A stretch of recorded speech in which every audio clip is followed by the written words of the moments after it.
అచ్చ తెలుగు విద్యార్థితో తెలుగు రాష్ట్రాల first rank నారాయణదే. ఏమిటి సుశీల, ఇన్ని రకాల కూరలు వడ్డించావు? నీకు ఎక్కువ రుచులు కావాలనే సంగతి రాత్రి కదండి నాకు తెలిసింది.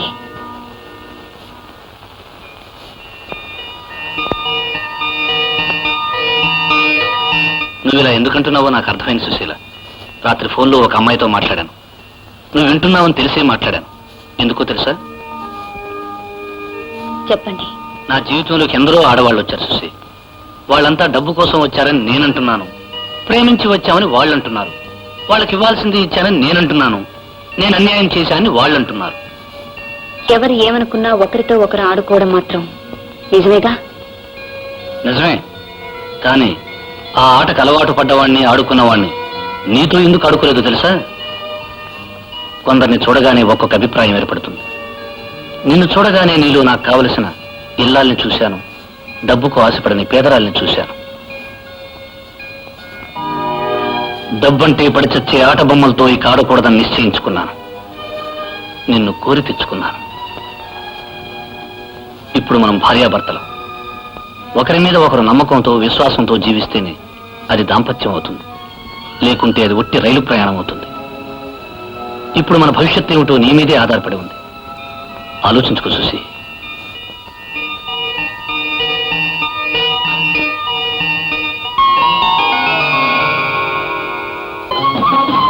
బాతులు పట్టడం, కోళ్లు పట్టడంతోనే బతుకంతా ఈసిగిపోయింది.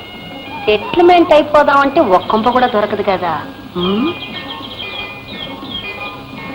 ఇదేదో పెద్ద కొంపలాగే ఉంది, దూరుతాం. దండాలండి అమ్మగారు.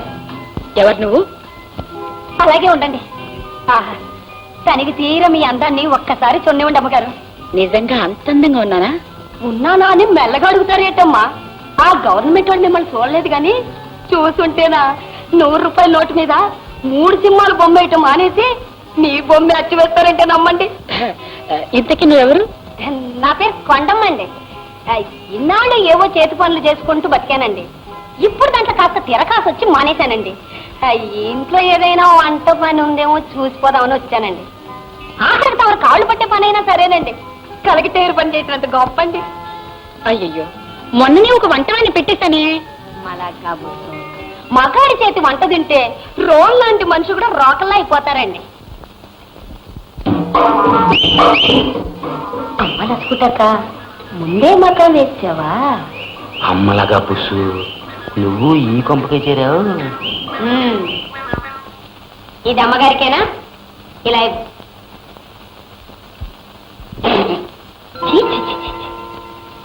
అమ్మగారు లాంటి హై క్లాస్ వాళ్ళు తాగే కాఫీ అది, మనలాంటి పనోళ్ళు తాగేది. వండు. అమ్మగారికి కాఫీ అంటే ఎలా ఉండాలి? ఘుమఘుమ అని, రుచిగా, చిక్కగా, కలకత్తా కాఫీలా ఉండాలి. అమ్మగారు, ఈ ఆల నుంచి మీ జ్యూసులు, సూపులన్నీ నేనే చూసుకుంటాను. సూపులా? కాదండి అమ్మగారు, సోపు కదా, సూపు. అంటే గొప్పోళ్ళు తాగే కుడికి అన్నమాట. అవన్నీ నేనే చూసుకుంటాను. గోవిందు, ఇలారా, ఇవాళ నుంచి ఆవిడ వంట చేస్తుంది, నువ్వు ఆవిడకి సాయం చేస్తూ ఉండు. నువ్వు నా సెక్రటరీవి, నువ్వే తీసుకురా.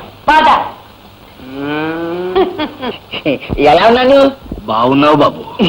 మీరు కూడా తొందరగా బట్టలు మార్చుకోండి బాబు, లేకపోతే అమ్మగారు తిడతారు. అమ్మా, బాగున్నానా? అచ్చు సర్కస్ కోతిలా ఉన్నావు. ఏ, మీరు మార్చుకోలేదా? నన్ను ఇలా ఉండనియవే చాలు. కుక్కతో ఒక వంకరా ఎవరు తీయగలరు? మన కుక్క తోట తిన్నగానే ఉందండి, వంకర లేదండి. చూడండి. చాలే, నీ పని చూసుకో. ఇవ్వనయ్యా.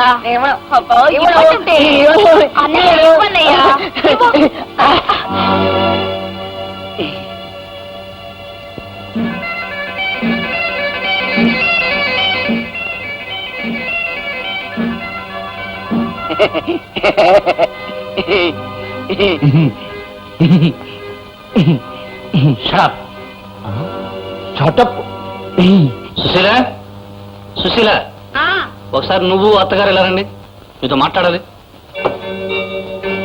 పిలిచారా అల్లుడు గారు? ఏం లేదు అత్తయ్య, ఇప్పుడే చూశాను. సుధ గోపిని ప్రేమిస్తున్నట్టుంది. ఇప్పుడు ప్రేమించడం ఏమిటండి? వాళ్ళు చిన్నప్పటి నుంచి ప్రేమించుకుంటున్నారు. వాళ్ళకు పెళ్లి చేయాలని కూడా అనుకున్నాం. ఎప్పుడూ అనుకున్నారు. అప్పటి పరిస్థితి వేరు, ఇప్పటి పరిస్థితి వేరు. ఆనాడు మీరు అనామకులు, ఆస్తి అంతస్తు లేనివాళ్ళు. కానీ ఈనాడు నువ్వు శ్రీకాంత్ భార్యవి, మీరు శ్రీకాంత్ అత్తగారు, సుధ శ్రీకాంత్ మరదలు. ఇప్పుడు మీకు ఆస్తి అంతస్తు ఉన్నాయి. నిజమే అల్లుడు గారు, మీరు చెప్పేది అక్షరాల నిజమే. ఇంకో నిజం చెప్పనా? మహారాజులు పేదవాళ్ళు రైలు పట్టాలంటి వాళ్ళు. ఈ రెండూ ఎన్నడూ కలవకూడదు. కలపాలనుకోవడం మూర్ఖత్వం. మహారాజులు మహారాజులతోనే కలవాలి, పేదవాళ్ళు పేదవాళ్ళతోనే కలవాలి. అందుకని సుధను పేదవాడికి ఇవ్వటానికి వీల్లేదు. ఏమిటా చూపు?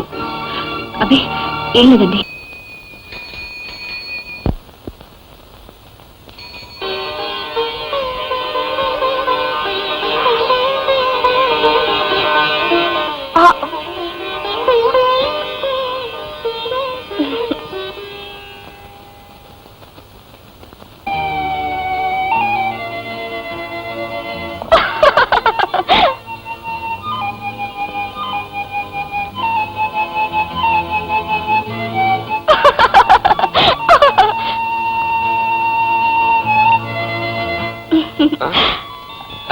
బావా కాఫీ తీసుకో.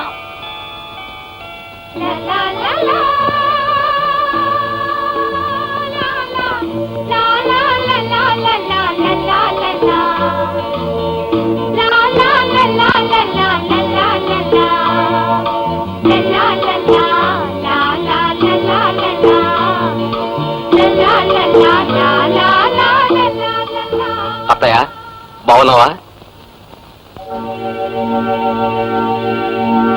హే గోపి, ఎవరంతస్తును బట్టి వాళ్ళకి ఎలా మర్యాద చేయాలో నా మరదలకు తెలియదు. Just a minute.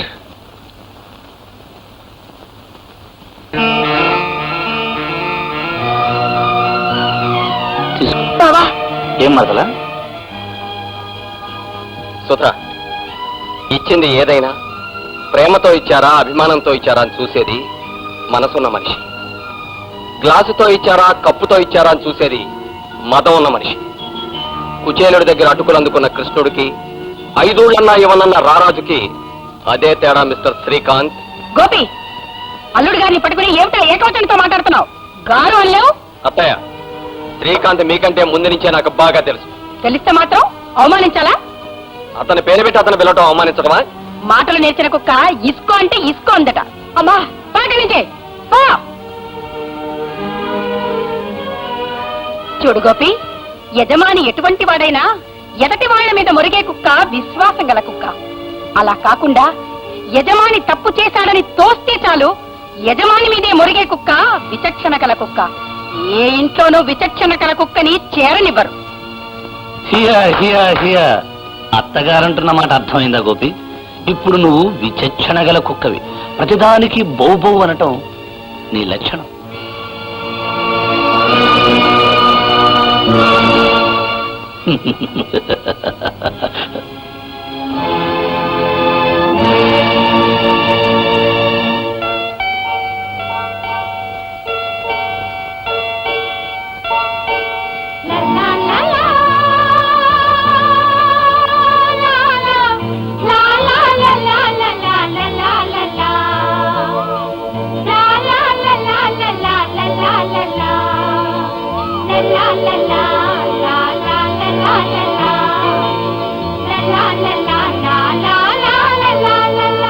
సుశీల, మీ బావ వచ్చినప్పుడు అందరూ మాట్లాడారు. నువ్వు ఒక్కదానివి నోరు విప్పలేదు. ఎందుకని? నేను మాట్లాడటానికి ఏముందండి? అవునులే, 1,00,000 మాటలతో చెప్పలేని భావం ఒక్క చూపుతో చెప్పావు. 1000 స్వరాలతో చేయలేని గాయం ఒక్క చూపుతో చేశావు. క్షమించండి, నాకు అటువంటి ఉద్దేశం లేదు. మరి నువ్వు అప్పుడు చూసిన చూపుకు ఏమిటి అర్థం? అప్పుడు ఇప్పుడు నా అభిప్రాయం ఒకటే. ఉన్నవాళ్ళు లేనివాళ్ళు మనల్ని వెతుక్కుంటూ వచ్చారు. సహాయానికి కాదు, సంబంధానికి. మన అమ్మాయిని ఇవ్వడం మనకిష్టం లేకపోవచ్చు, కానీ ఆ మాటని అంత కటువుగా చెప్పాలా? వాళ్ళ తాహత వాళ్ళకు తెలియనప్పుడు అలాగే చెప్పాలి. అందువల్ల మనకొచ్చే లాభం? వాళ్ళకు బుద్ధిస్తుంది. అంత గట్టిగా చెప్తేనే గానీ వాళ్ళకు ఆనదు. వాళ్ళది దున్నపోదు జన్మ. వాళ్ళ జన్మేమో కానీ ఆ మాటల వల్ల మన సంస్కారం ఏమిటనేది తెలుస్తుంది. సుశీల, నేను వెనక కొట్టాను. ఇదే మీ అమ్మ అయితే కుక్కకుండాల్సిన విశ్వాసం విచక్షణ కాదు, విచక్షణతో యజమానికి ఎదురు తిరిగే కుక్క ఇంట్లో ఉండకూడదు అని నిన్ను బయటికి గింటించేది. చూడు, నా భార్య నా ప్రవర్తనను ఆమోదించకపోతే నా అహం దెబ్బతింటుంది. భర్తగా నా ఉనికి నాకే హాస్యాస్పదం అనిపిస్తుంది. అది నా కాంప్లెక్స్ కావచ్చు, అయినా దానికి అవకాశం ఇవ్వకు. ఇంకెప్పుడు ఈ పరిస్థితి రానియకు.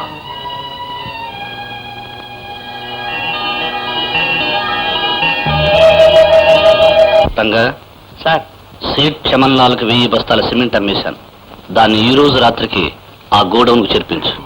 ఎస్ సార్, కానీ కొత్తగా వచ్చిన ఇంజనీరు చాలా స్ట్రిక్ట్ సార్. ప్రతి విషయాన్ని 1000 కళ్ళతో కనిపెట్టి చూస్తున్నాడు. ఆ 1000 కళ్ళకి మనం గంతలు కట్టేస్తే మనం చూపించిన వైపే ఆ 1000 కళ్ళు చూస్తాయి. రంగా, ఈ అమ్మాయి ఎవరి తాలూకు? మన శ్రీకాంత్ గారి మరదలండి. మన కాంట్రాక్టర్ శ్రీకాంత్ గారి మరదల? స్వయంగా మీరే వచ్చి మా మరదల్ని చేసుకుంటాననటం నిజంగా మా అదృష్టంగా భావిస్తున్నాను. అవునండి, అదంతా మన అమ్మాయి అదృష్టం. సుధా, వస్తున్నాడమ్మా. కాఫీ మీ బావగారికి ఇచ్చిరామ్మా.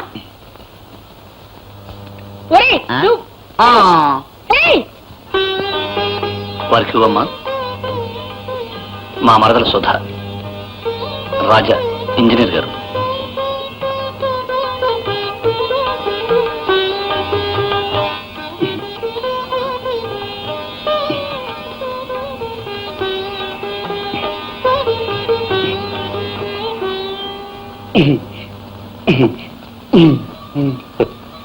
ఎవరితను? మా ఇంట్లో కుర్రోళ్ళండి.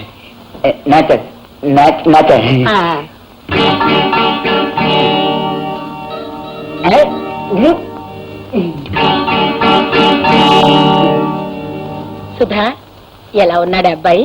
ఏమిటో మనం అనేది? ఆయన ఎవరనుకుంటున్నావు? పెద్ద ఇంజనీరు. మీ బావగారు చేసే కాంట్రాక్ట్ పనులకు అధికారి. నిన్ను పెళ్లి చేసుకోవాలని వచ్చి ఊరుకోమ్మా. భావం తప్ప నేను ఎవరిని చేసుకోను. పిల్లకాకేం తెలుసు, ఉండేదబ్బా. నువ్వు ఆడపిల్లవి, పెళ్ళంటే నీ ఇష్టం అనుకుంటున్నావా? ఇదిగో చూడు, నీ బావగారు నీ సుఖం కోరి ఆయనకిద్దాం అనుకుంటున్నారు. మీనాక్షి, ఆడపిల్ల సుఖపడేది కోట్లు గలవాణ్ణి చేసుకుని కాదే, కోరుకున్నవాణ్ణి చేసుకుని. చిన్నప్పటి నుంచి దాన్ని గోపికిచ్చి పెళ్లి చేద్దాం అనుకున్నాం.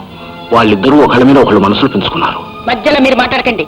మనసులా మట్టి గడ్డల ప్రేమలు మనసులు ఆకలేసే పొట్ట నింపవండి.